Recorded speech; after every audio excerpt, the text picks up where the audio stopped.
कृषि मंत्री सूर्य प्रताप शाही जी, प्रदेश सरकार की वरिष्ठ मंत्री श्रीमती बेबी रानी मौर्य जी,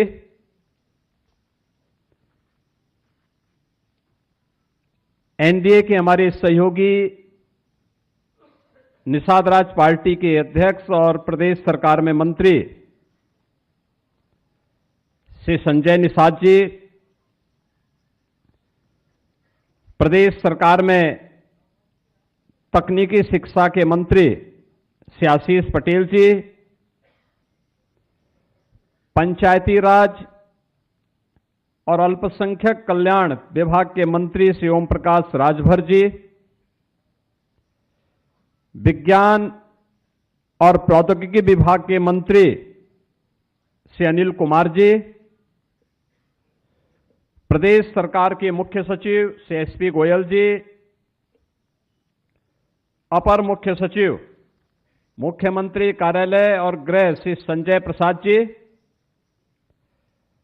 आज के इस कार्यक्रम में उपस्थित जिनका यहां पर लगातार संगठन की दृष्टि से पूरे प्रदेश को मार्गदर्शन और नेतृत्व प्राप्त होता है, हमारे संगठन के महामंत्री और जिनकी योजना रचना में सारे कार्यक्रम आगे बढ़ते हैं, ऐसे माननीय धर्मपाल जी, महापौर जी, हमारे सभी माननीय सहयोगी मंत्रीगण, जनप्रतिनिधिगण, शासन के अधिकारीगण, भारतीय जनता पार्टी के हमारे सभी पदाधिकारी और कार्यकर्ता बहनों और भाइयों, नवनिर्माण के 9 वर्ष आज के इस कार्यक्रम के अवसर पर मैं आप सभी भारतीय जनता पार्टी के कार्यकर्ताओं का अभिनंदन करते हुए आदरणीय प्रधानमंत्री जी के मार्गदर्शन और विजनरी लीडरशिप में इन 9 वर्षों में जो भी परिवर्तन उत्तर प्रदेश के अंदर हुआ है, हमारी सरकार, ये डबल इंजन की सरकार जो कुछ भी करने में सफल हुई है, वह आदरणीय प्रधानमंत्री जी के मार्गदर्शन और नेतृत्व के साथ ही भारतीय जनता पार्टी के कार्यकर्ताओं के परिश्रम, जनप्रतिनिधियों के द्वारा सेवा भाव के साथ किए गए कार्यों और जनता जनार्दन के द्वारा दिए गए सहयोग का ही प्रतिफल है। मैं नवनिर्माण के इन 9 वर्षों के लिए पूरे प्रदेश की जनता जनार्दन को हृदय से बधाई देता हूं और आप सबका अभिनंदन करता हूं। बहनों और भाइयों, हमारे तीनों वक्ताओं ने यहां पर विस्तार से कहा, हमारे प्रदेश अध्यक्ष जी ने, हमारे दोनों डिप्टी सीएम केशव जी ने, ब्रजेश जी ने इन 9 वर्षों की इस गाथा को नजदीक से देखा है, उसमें नेतृत्व दिया है और उन्होंने इसके बारे में कि इसके बॉटलनेक कौन से थे, कौन कारक थे जो उत्तर प्रदेश के सामने पहचान का संकट खड़ा कर रहे थे, कौन वे कारक थे जिन कारणों से उत्तर प्रदेश के नौजवानों के सामने पहचान का संकट खड़ा हुआ था, कौन वे कारक थे जिसके कारण अनलिमिटेड पोटेंशियल का यह प्रदेश अपनी पहचान के लिए मोहताज था। दुनिया की सबसे उर्वरा भूमि रखने वाला यह प्रदेश, यहां का अन्नदाता किसान उर्वरा भूमि सबसे अच्छी होने, सर्वाधिक जल संसाधन होने के बावजूद आत्महत्या करने के लिए मजबूर होता था। सबसे अच्छा कारीगर होने के बावजूद क्या कारण था कि हमारा कारीगर उद्यमी बनने की बजाय श्रमिक बन करके उत्तर प्रदेश से पलायन करने के लिए मजबूर हो रहा था? क्या कारण था कि उत्तर प्रदेश की आधी आबादी भय और दहशत में सहमी रह करके स्वयं अपने को कोसती थी। बेटी सुरक्षा नहीं, व्यापारी को सुरक्षा नहीं, प्रदेश के विकास के लिए कोई विजन नहीं, नौजवानों के जीवन के साथ खिलवाड़ होता था। नौकरी निकले नहीं कि महाभारत के सारे रिश्ते वसूली के लिए निकल पड़ते थे। परिणाम क्या था? हताश और निराश युवा या तो प्लान करता था या फिर अपनी पहचान के लिए अपने आप को कोसने के लिए मजबूर होता था। और आज पिछले 9 वर्षों में ये डबल इंजन सरकार ने जो भी परिवर्तन दिया है, चाहे वह सुरक्षा के लिए, चाहे वह प्रदेश के लिए इंफ्रास्ट्रक्चर के लिए, चाहे वह प्रदेश के अंदर इन्वेस्टमेंट के लिए, चाहे वह प्रदेश के अंदर एम्प्लॉयमेंट के लिए, चाहे वह प्रदेश के अन्नदाता किसानों के लिए, चाहे वह आधी आबादी महिलाओं के लिए, या फिर प्रदेश के अंदर वेलफेयर की जो स्कीम है, कल्याणकारी स्कीम है, इनके माध्यम से दलितों को, वंचितों को, अति पिछड़ों को और समाज के गरीबों के उत्थान के लिए जो कदम उठाए गए हैं, इनको लेकर के जो कार्यक्रम हुए हैं, सुशासन के लक्ष्य को प्राप्त करने के लिए शिक्षा में, स्वास्थ्य के क्षेत्र में, पर्यावरण के क्षेत्र में, अन्य विविध क्षेत्रों में, महिला कल्याण के क्षेत्र में जो कार्य हुए हैं, उन सब को लेकर के और सेवा क्षेत्र में उत्तर प्रदेश को एक नई पहचान उपलब्ध करवाने के लिए, उत्तर प्रदेश की आस्था को सम्मान देने के लिए जो कार्य हुए हैं, वह पहचान उत्तर प्रदेश की वहां से फिर से बननी प्रारंभ हुई है। इन सभी 9 थीम पर आधारित ये 9 दिवसीय वासंतीय नवरात्रि के कार्यक्रम से प्रारंभ के दिन से लेकर के अगले 9 दिनों तक, यानी नवमी तक, ये 9 प्रकार के अलग अलग थीम पर आधारित कार्यक्रम प्रदेश भर में हो, इसके लिए जन चर्चा का विषय बने। चर्चा परिचर्चा के माध्यम से हम एक दूसरे के सामने अपनी बातों को रखें और अब तक की 9 वर्षों की इस यात्रा के बाद आगे के लिए हमारा विजन क्या होना है। और ये संजोग है, यहां पे हमारे प्रदेश अध्यक्ष जी बोल रहे थे ना कि 9 एक शुभ अंक है, ये पूर्णता का प्रतीक होता है। ये पूर्णता यानी हमने 9 वर्षों में जो किया है, अब इसको चर्चा पर चर्चा का विषय बना करके इससे निकलने वाले मंथन से निकलने वाले अमृत से अब हम उत्तर प्रदेश की आगामी उस कार्य योजना को लेकर के कार्य करेंगे, जिसमें 2029-30 में उत्तर प्रदेश को $1 ट्रिलियन की इकोनॉमी की दिशा में अग्रसर करने की दिशा में क्या प्रयास होने हैं, उस दिशा में किए जाने वाले प्रयास का हिस्सा है। जनता के सुझाव हैं, समाज के अलग अलग तबके के द्वारा इसके बारे में चर्चा पर चर्चा का विषय बनाया जाए। इन सभी मुद्दों को लेकर के यह 9 दिनों तक अनवरत ये कार्यक्रम चले, जिसमें भारतीय जनता पार्टी के कार्यकर्ता के साथ साथ समाज के अलग अलग तबके के लोगों के द्वारा भी इसमें प्रतिभाग किए जाएं। विश्वविद्यालयों में, महाविद्यालयों में यद्यपि परीक्षाएं चल रही होंगी, लेकिन तब भी हमें युवाओं के बीच में, अन्नदाता किसानों के बीच में, कारीगरों के बीच में, श्रमिकों के बीच में, महिलाओं के बीच में, गरीबों के बीच में, समाज के प्रत्येक तबके के बीच में हम जाकर के इनको चर्चा पर चर्चा का विषय बनाएं। जिन योजनाओं का लाभ मिला है उसकी चर्चा करें, जहां नहीं मिला है उसे देने के लिए अपना हाथ आगे बढ़ाएं। इस देश से सरकार आगे बढ़ी है।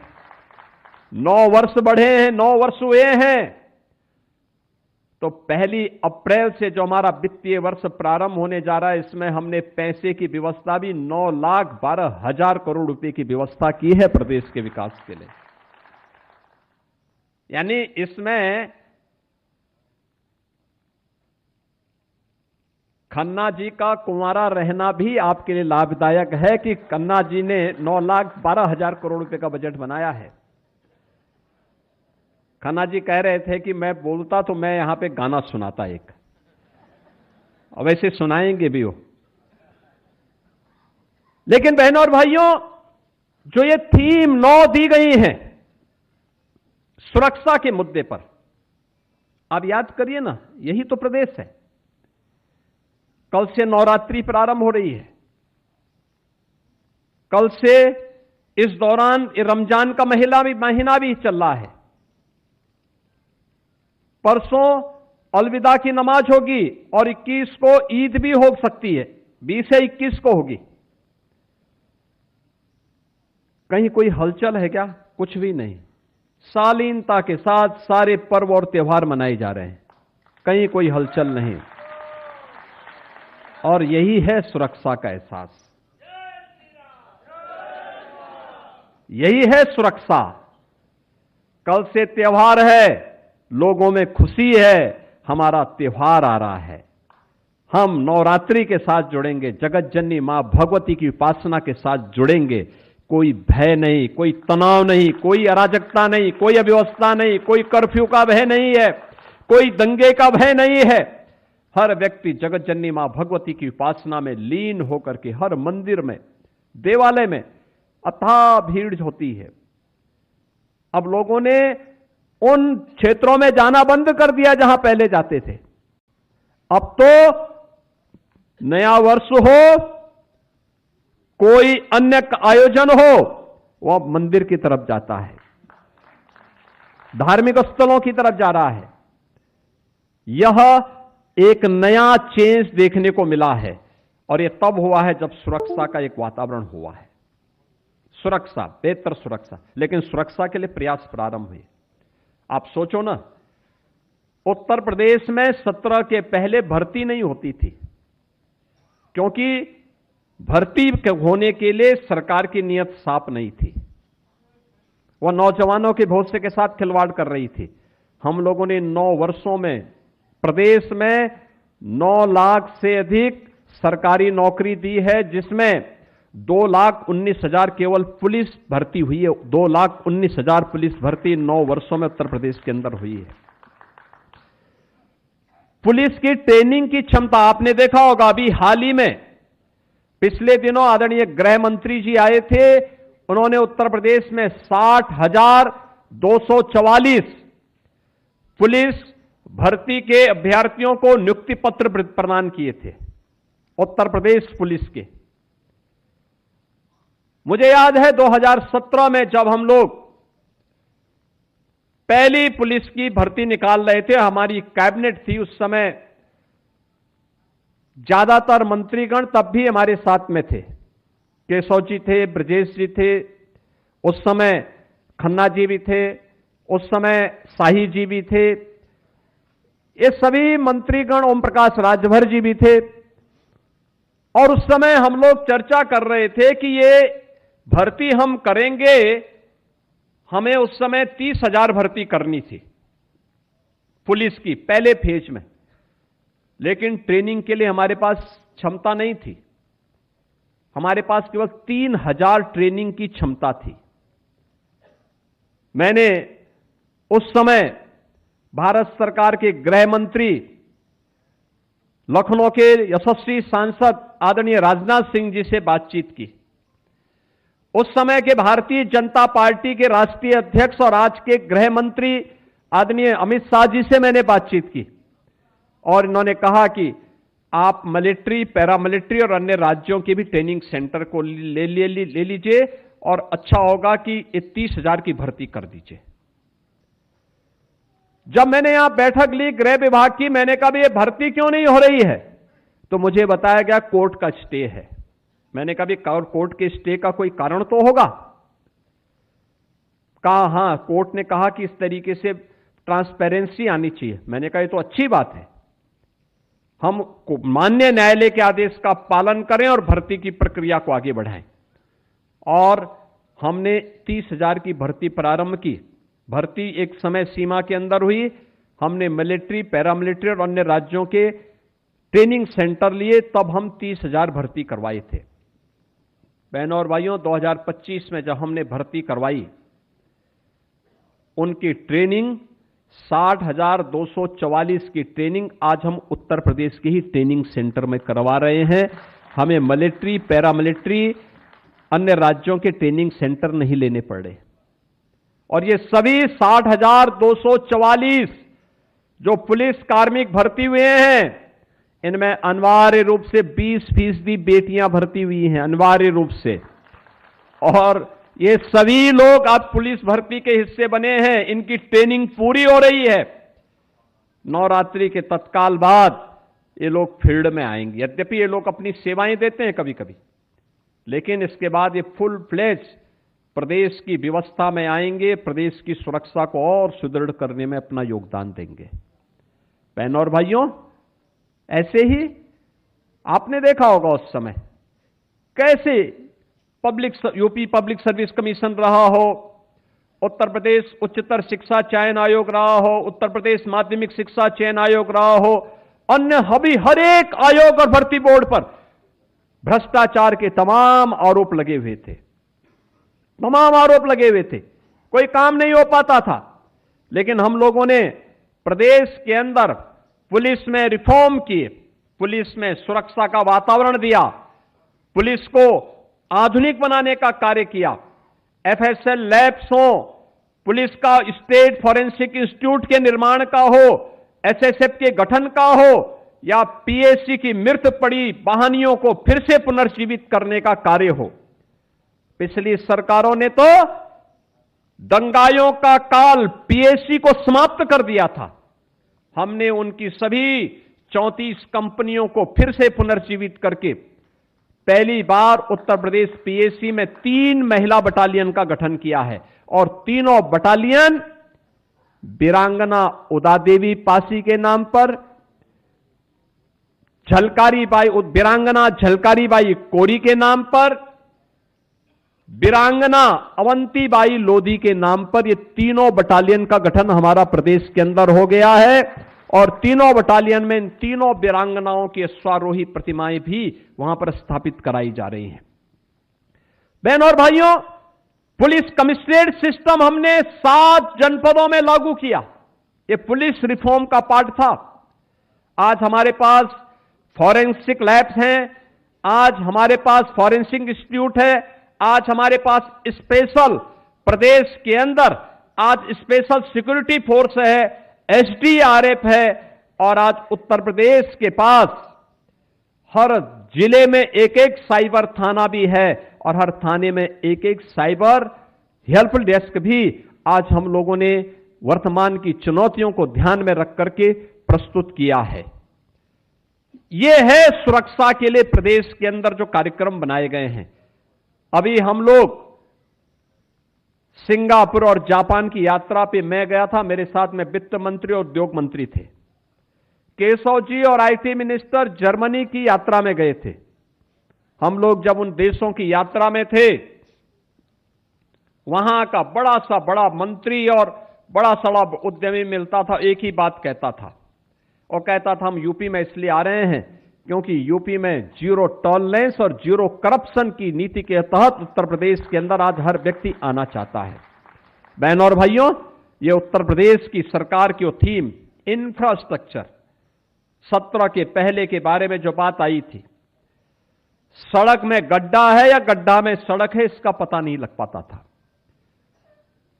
खेत है या सड़क है, यह भी नहीं पता लगता था। आज आप देख रहे होंगे उत्तर प्रदेश के अंदर एक्सप्रेसवे के रूप में 55% देश का इंफ्रास्ट्रक्चर एक्सप्रेसवे का यूपी के पास, और गंगा एक्सप्रेसवे इसी महीने कंप्लीट हो रही है। गंगा एक्सप्रेसवे के बनने के बाद उत्तर प्रदेश का शेयर हो जाएगा 60% एक्सप्रेसवे पर उत्तर प्रदेश का अधिकार।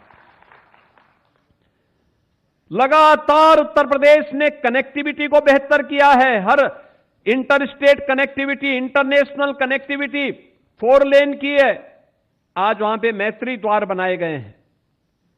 आपने देखा होगा किस रूप में चेंज आया है। हर जिला मुख्यालय 4 लेन से जुड़ा है, हर ब्लॉक और तहसील मुख्यालय 2 लेन और 4 लेन की कनेक्टिविटी से जुड़ा हुआ है। हर जगह व्यवस्थित रूप से इस कार्यक्रम को आगे बढ़ाने का कार्यक्रम आज प्रदेश के अंदर हुआ है। देश का सबसे बड़ा रेल नेटवर्क यूपी के पास, देश के अंदर सबसे अधिक सिटी के अंदर मेट्रो का संचालन, 7 सिटी में हम मेट्रो का संचालन कर रहे हैं। लखनऊ, कानपुर, आगरा, गाजियाबाद, नोएडा, ग्रेटर नोएडा, और अभी हाल ही में प्रधानमंत्री जी ने मेरठ के भी मेट्रो का संचालन किया है। देश की पहली रैपिड रेल दिल्ली मेरठ के बीच में प्रारंभ हो चुकी है। देश का पहला रोपवे ये उत्तर प्रदेश के अंदर बन रहा है, वाराणसी में, और देश के अंदर पहला इनलैंड वाटरवे ये उत्तर प्रदेश के अंदर बना है, वाराणसी से हल्दिया के बीच। देश के अंदर कनेक्टिविटी के लिए, एयर कनेक्टिविटी के लिए आज उत्तर प्रदेश में 16 डोमेस्टिक एयरपोर्ट, 4 इंटरनेशनल एयरपोर्ट और 5वां देश का सबसे बड़ा इंटरनेशनल एयरपोर्ट जेवर में हमने अनुरोध भेजा है आदरणीय प्रधानमंत्री जी से। 28 मार्च को उद्घाटन के लिए हमने आदरणीय प्रधानमंत्री जी को आमंत्रित किया है। आप सोचो ना, जेवर एयरपोर्ट बनेगा, उत्तर प्रदेश की अर्थव्यवस्था में कितनी ग्रोथ होने जा रही, 1 लाख करोड़ रुपए की आएगी उसमें इनकम उत्तर प्रदेश सरकार की। आज उत्तर प्रदेश के अंदर इंफ्रास्ट्रक्चर की स्थिति है।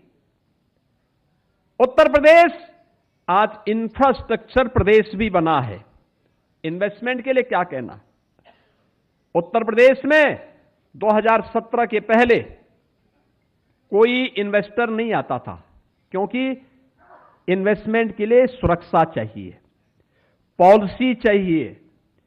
इन्वेस्टमेंट के लिए पॉलिसी के साथ साथ लैंड बैंक चाहिए, और लैंड बैंक के साथ साथ सरकार की नीयत भी चाहिए। याद करिए, 17 के पहले 1947 से लेकर के 2017 तक उत्तर प्रदेश के अंदर बामुश्किल से 14,000 से कम उद्योग थे, और आज अब तक हमारे पास 31,000 तो बड़े उद्योग लग चुके हैं। 96 लाख एमएसएमई यूनिट हैं, 96 लाख एमएसएमई यूनिट भी यूपी के अंदर आज के दिन पर कार्यरत हैं। एमएसएमई यूनिट में 3 करोड़ 11 लाख से अधिक लोग कार्य कर रहे हैं, और हमारे जो उत्तर प्रदेश के अंदर 31,000 से अधिक बड़े जो भी उद्योग लगे हैं, इन उद्योगों में भी 65 लाख से अधिक लोग कार्य कर रहे हैं। बहनों और भाइयों, इन्वेस्टमेंट तब आता है जब सरकार की नीयत अच्छी होती है। 17 के पहले तो यह मान लिया गया था, यानी जो लोग हमारी आस्था को अंधविश्वास बोलते थे वे नोएडा नहीं जाते थे, क्योंकि उनको लगता था नोएडा जाएंगे तो कुर्सी से उतर जाएंगे। और जब मैं आया, मुख्यमंत्री बना, मुझे मुख्यमंत्री का दायित्व दिया गया, तो मैंने कहा भी नोएडा जाएंगे।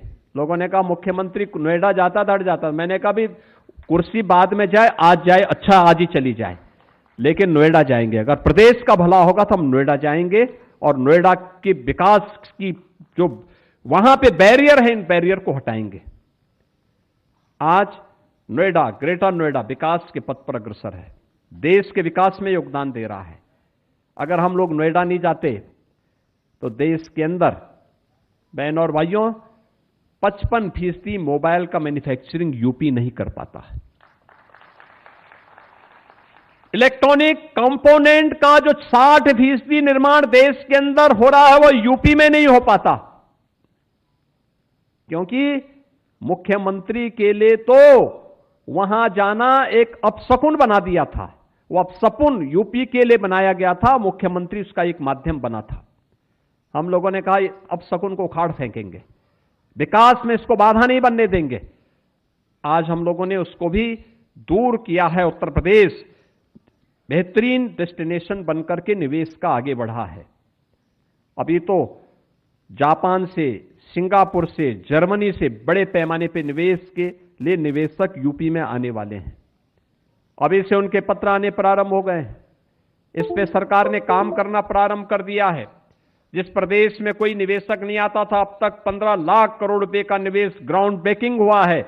6 लाख का हमारे पास वर्तमान में तैयार है और हम लोग एक नई दिशा में उसमें आगे बढ़ चुके हैं।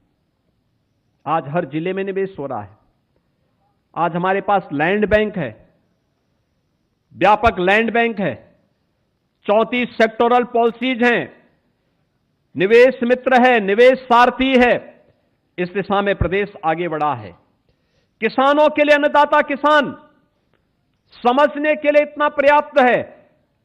उत्तर प्रदेश में सरकार ने पहला डिसीजन अन्नदाता किसानों के लिए लिया था और अन्नदाता किसानों के लिए जो निर्णय लिया था वह निर्णय ऋण माफी का था और ऋण माफी से आज किसान सम्मान निधि तक की इस यात्रा में उत्तर प्रदेश की ग्रोथ रेट एग्रीकल्चर के क्षेत्र में, आपको ग्रोथ रेट देखना है तो हमारे कृषि मंत्री की सेहत को देखकर अंदाजा लगा सकते हैं।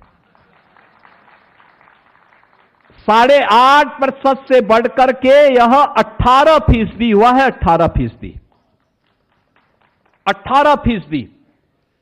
देश के अंदर आज के दिन पर उत्तर प्रदेश कृषि विकास के सबसे तेज गति के साथ आगे बढ़ने वाला राज्य है। अब हमारा अन्नदाता किसान आत्महत्या नहीं करता है।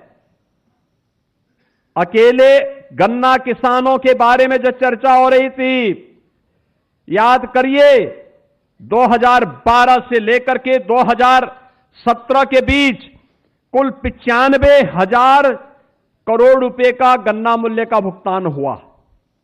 और बहनों और भाइयों, हमने 17 से अब तक इन 9 वर्षों में 3,16,800 करोड़ रुपए का गन्ना मूल्य का भुगतान अन्नदाता किसान को किया है। कोई तुलना है 95,000 में और 3,16,800 करोड़ रुपए में? यह है परिवर्तन। यह परिवर्तन है। आज अन्नदाता किसान को जो 2017 में गन्ना किसान को पर कुंटल का दाम मिलता था 300 रुपये पर कुंटल, आज हम उसको 400 रुपये पर कुंटल उपलब्ध करवा रहे हैं।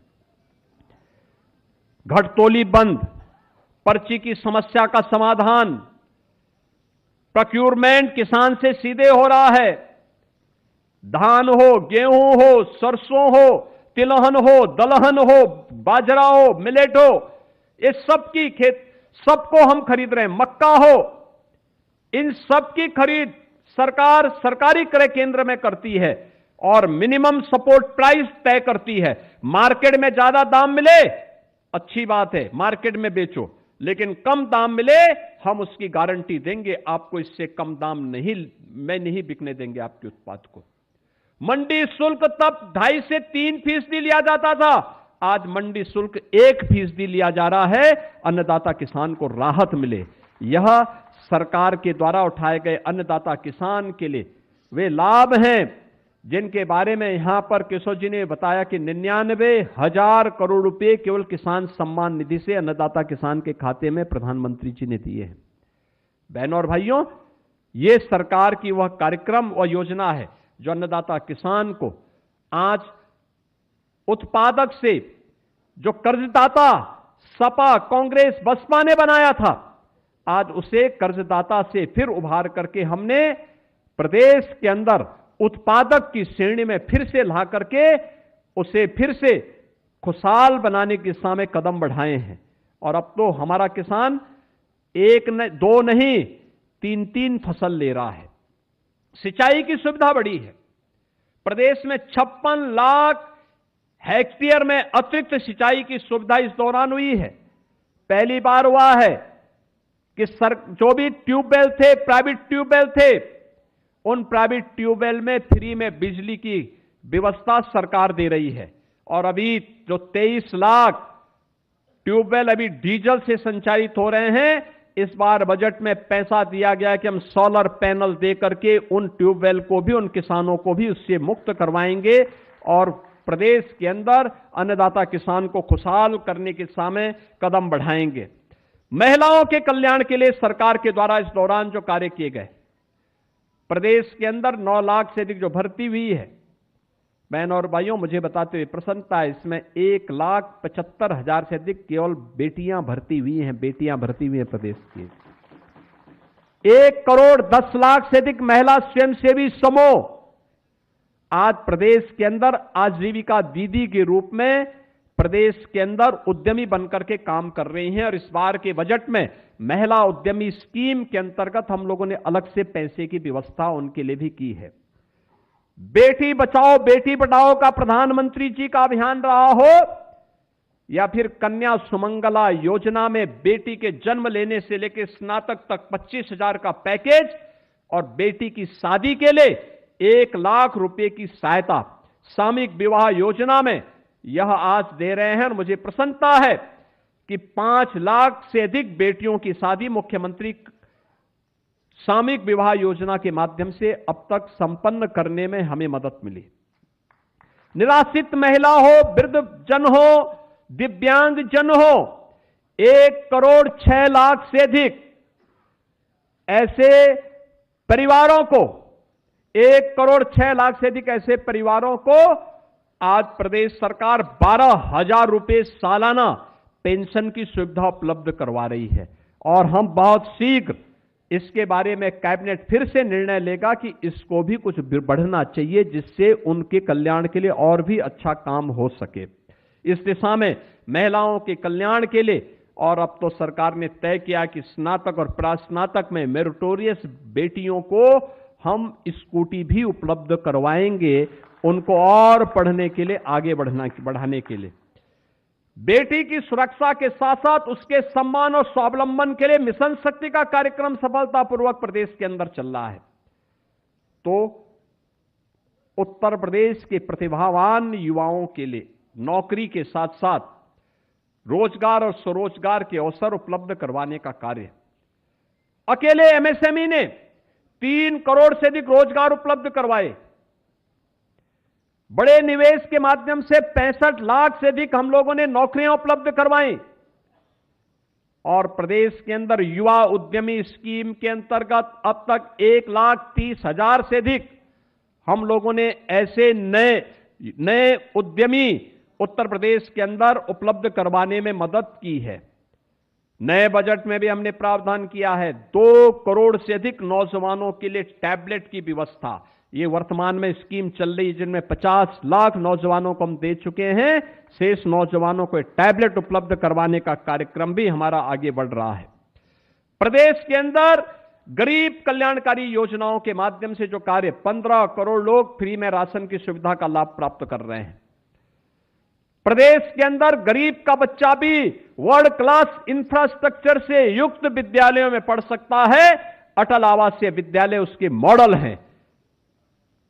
इस प्रकार का मॉडल हर जनपद में सीएम कंपोजिट विद्यालय के माध्यम से लागू करने के कार्य पहले चरण में हर जनपद में 2-2 गत वर्ष दिए गए थे, 2-2 विद्यालय इस वर्ष भी हम लोग देने जा रहे हैं। प्रदेश के अंदर आयुष्मान भारत हो या फिर उस तबके तक पहुंच, मुसहर को कोई नहीं पूछता था। पिछली सरकारों ने उसको नकारा, बनटांगिया को नकारा, जनजातीय समुदाय को पिछली सरकारें नकारती थी।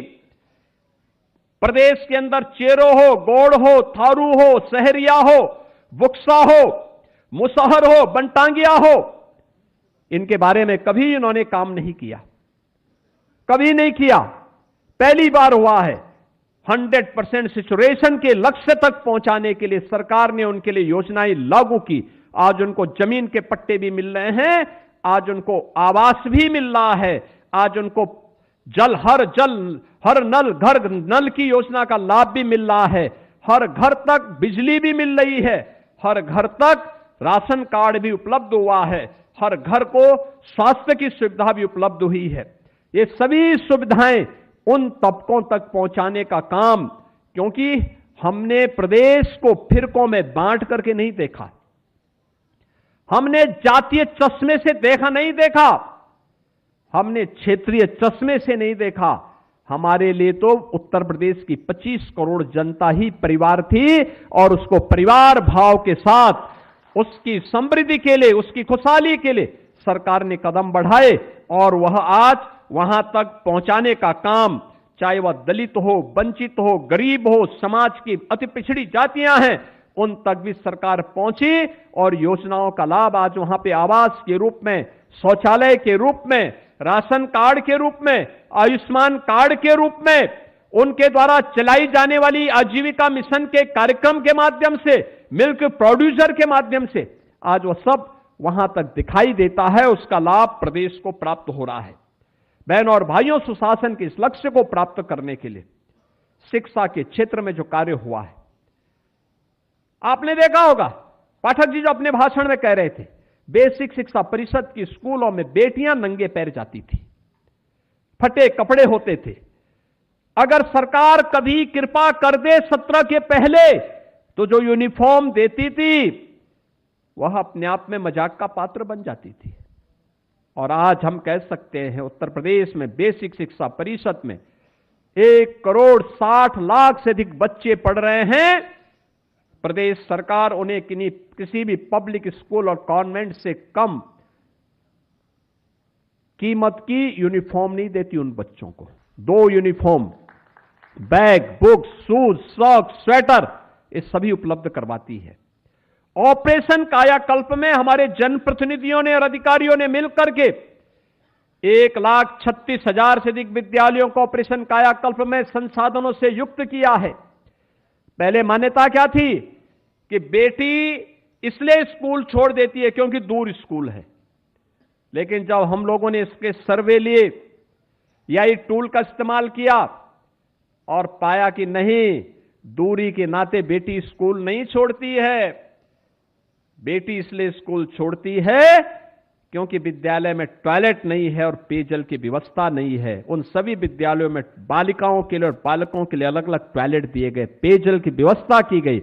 आज ड्रॉप आउट रेट 0 पे पहुंचा है। बहनों और भाइयों, नकल विहीन शिक्षा हो या फिर प्रोजेक्ट अलंकार के माध्यम से माध्यमिक शिक्षा में विद्यालयों के वर्तमान भव्य भवन, हम भी तो किसी इंटर कॉलेज में ही पढ़े थे। हमारा भी तो दायित्व बनता है, हम उसका पुनरुद्धार करें। सरकार ने उस दायित्व को निर्वहन किया।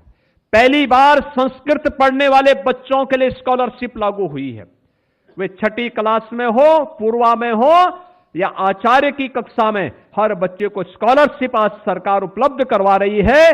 और उनके लॉजिंग फूडिंग की एक नई स्कीम के साथ भी हम आगे आ रहे हैं कि संस्कृत पढ़ने वाले बच्चों के लिए रहने की व्यवस्था हो, खाने की व्यवस्था हो, जिससे संस्कृत के माध्यम से वे समृद्धि के मार्ग पर प्रदेश सरकार को आगे बढ़ा सकें।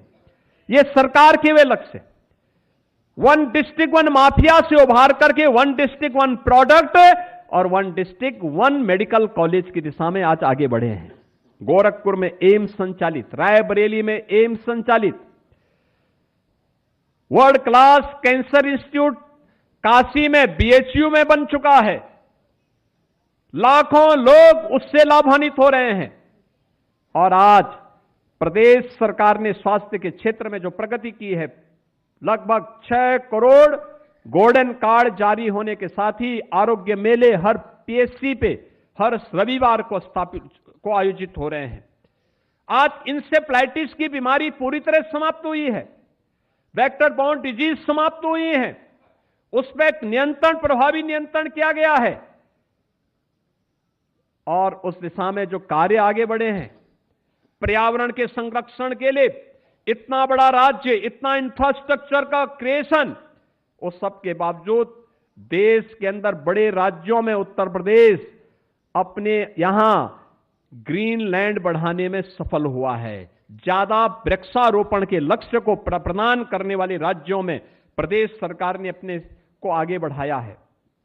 बहनों और भाइयों, सेवा सेक्टर में भी जो कार्य हुए हैं, आज प्रदेश उस दिशा में तेजी के साथ आगे बढ़ा है। 156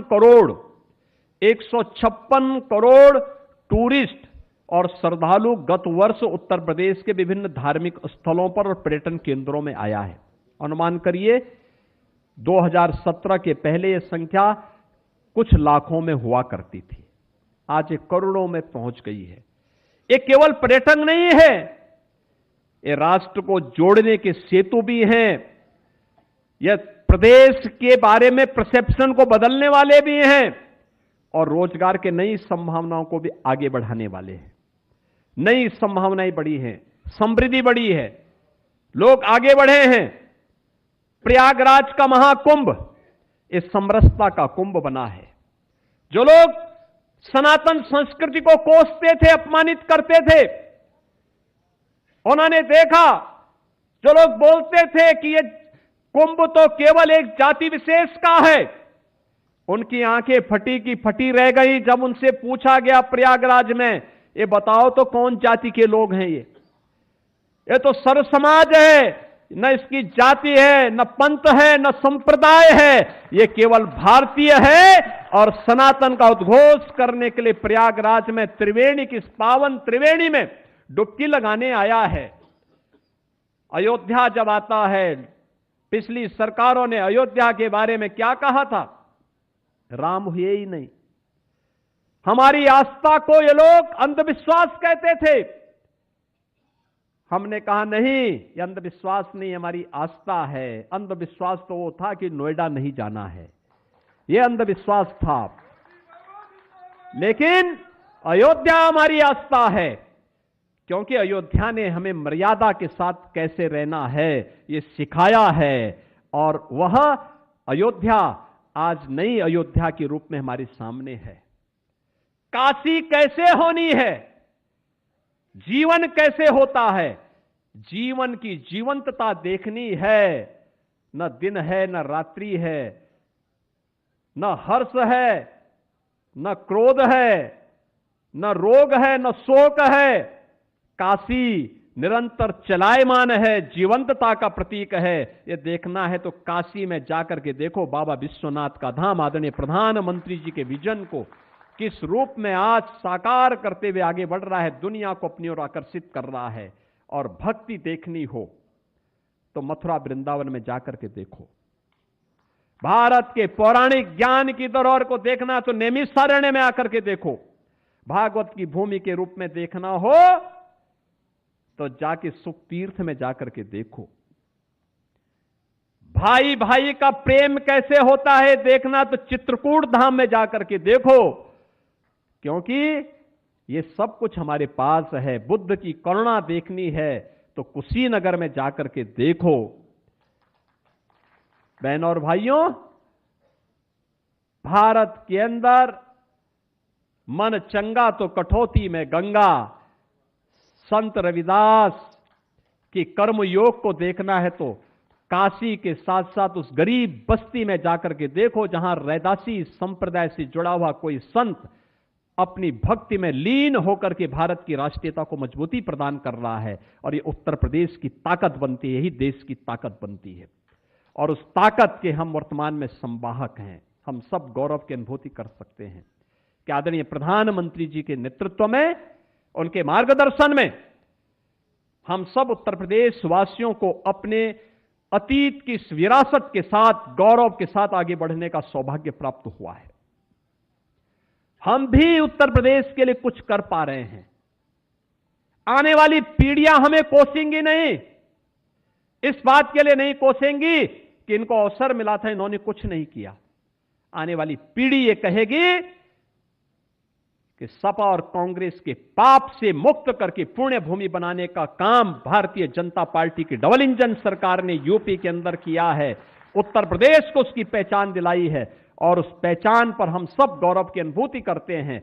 और इसीलिए तो पंकज जी जो कह रहे थे, हमारे प्रदेश अध्यक्ष जी, उन्होंने कहा ना कि जब इससे पहले एक सांसद के रूप में हम कनाड प्लेस में जाते थे, देश के अंदर किसी अन्य राज्य में जाते थे, लोग पूछते थे कहां से हैं, हम बोलते थे यूपी से, तो लोग पीछे हटते थे।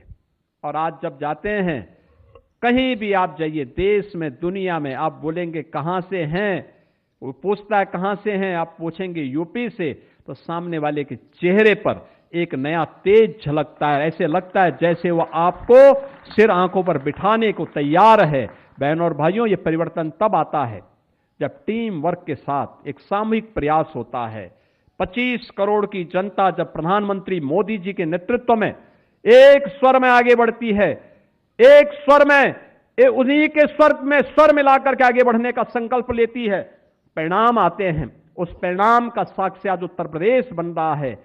आज उत्तर प्रदेश सुरक्षा का, सुशासन का और समृद्धि का एक नया मॉडल बनने की दिशा में अग्रसर हुआ है। इस मॉडल को और मजबूती के साथ आगे बढ़ा करके अब उत्तर प्रदेश को भारत के अंदर ट्रस्ट का जो एक कारण बना है, ये टेक्नोलॉजी, ट्रांसपेरेंसी एंड ट्रांसफॉर्मेशन की ट्रिपल टी है। ये ट्रिपल टी ही इस ट्रस्ट का कारण है। इसके लिए हम लोगों को कुछ कदम उठाने पड़े और वह कदम थे आज जो कुछ भी कार्यक्रम हुए हैं। बहनों और भाइयों, आज उसका परिणाम क्या है? जो उत्तर प्रदेश पहले जो बॉटलनेक थे उसको हमने हटाया है। बॉटलनेक से इसको ब्रेक थ्रू में बदलने का काम किया है। उत्तर प्रदेश और पहले रेवेन्यू डेफिसिट स्टेट था, आज पिछले 5-6 वर्षों से लगातार रेवेन्यू सरप्लस स्टेट के रूप में अपनी एक पहचान को आगे बढ़ाया है। टॉप 3 इकोनॉमी के रूप में यूपी आज देश के अंदर है। हम बॉटम 3 से टॉप 3 में पहुंचे हैं। यह हमारी शानदार यात्रा है। आज उत्तर प्रदेश की प्रति व्यक्ति आय 3 गुनी हुई है। 2017 में उत्तर प्रदेश की अर्थव्यवस्था 13 लाख करोड़ की थी, आज हम उसको 36 लाख करोड़ तक पहुंचाने में सफल हुए हैं। सीडी रेशियो 43% से बढ़ा करके 61% पहुंचाने में सफल हुए हैं। ये नए उत्तर प्रदेश की पहचान है जो उत्तर प्रदेश को निरंतर एक नई गति के साथ आगे बढ़ा रही है। मैं आज के इस अवसर पर अपने टीम के सभी सदस्यों को हृदय से धन्यवाद देता हूं। आप सभी को मैं इस अवसर पर अभिनंदन करता हूं। भारतीय जनता पार्टी और अपने सहयोगी दलों के सभी कार्यकर्ताओं का मैं अभिनंदन करता हूं। प्रदेशवासियों को इन 9 वर्षों में सहयोग के लिए हृदय से अपनी बधाई देता हूं और विश्वास करता हूं कि 9 दिनों तक चलने वाला यह अभियान, अलग अलग थीम को लेकर के चलने वाला यह अभियान प्रदेश में चर्चा परिचर्चा का विषय बने, हम लोग आम जन तक पहुंचे। आज इसके लिए जो यहां पे कुछ लिटरेचर भी प्रकाशित हुआ है जिसको अभी हम लोगों ने यहां पे विमोचन किया है। 3 प्रकार का एक फोल्डर है, एक छोटी पॉकेट बुक है और एक पुस्तिका है। ये तीनों पर्याप्त मात्रा में आपको भी मिलेंगी, हर जनपद में उपलब्ध होंगी। हम इसको जन जन तक पहुंचा करके व्यापक प्रचार प्रसार करें। जिन लोगों को योजना का लाभ मिला है वे बोलें, जिनको नहीं मिला है उन तक हमारे हाथ पहुंच कर उन्हें योजनाओं के साथ जोड़ने का कार्य करें। इस विश्वास के साथ आप सबको मैं वासंतीय नवरात्रि की और रामनवमी की हृदय से मंगल में शुभकामनाएं देते हुए अपनी वाणी को विराम देता हूं। धन्यवाद। जय हिंद। भारत